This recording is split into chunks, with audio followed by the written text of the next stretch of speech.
তো মোটামুটি আমগো সকলেরই একটা ধারণা আছে যে টোকিও অনেক বেশি বিজি একটা সিটি, অনেক মানুষ এখানে বসবাস করে, এটা আমরা সবাই জানি। কিন্তু যত বেশি বিজি তার চেয়ে বেশি সুন্দর প্লেস এখানে আপনি খুঁজে পাবেন, বিশেষ করে বসন্তর সময় এত সুন্দর সুন্দর প্লেস টোকিওতে আছে, দেখলে এত সুন্দর লাগে।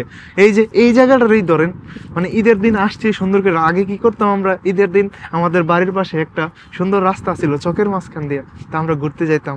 তা আর আজকে ঈদের দিন বাইরে এসে পড়ছি টোকিওতে আকাবানে স্টেশনের পাশেই আরাকাওয়া নদীর পাশে সাকুরা ফুল দেখতে, যদিও পুরোপুরি ফুটে নাই কিন্তু দেখতে খুবই সুন্দর লাগতেছে পাশে এই পিঙ্ক ফুলগুলা থাকার কারণে। যেখানে আসলে 3টা কালার একসাথে দেখতে পাবেন, প্রথমত সাকুরার সাদা কালার, আর সাইডেই পাবেন গোলাপি এবং পিঙ্ক যাই বলেন না কেন সুন্দর একটা কার্পেট, পুরা ফুলের কার্পেট, দেখতে অসাধারণ লাগে। আর পাশেই হচ্ছে সবুজ কালারের ঘাস, এত সুন্দর লাগে 3টা কম্বিনেশন। আর আপনি মাঝখান দিয়ে সেরা রাস্তা দিয়ে হাঁটতেছেন, মানে একবার ভাবেন আপনি কই আছেন।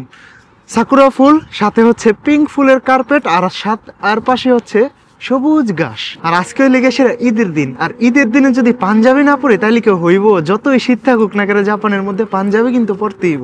আর পাঞ্জাবি পরছি কি দেখেন, ফুলের সাথে পুরো ম্যাচিং করে পিঙ্ক পিঙ্ক, ঠিক আছে না পাঞ্জাবির কালারটা?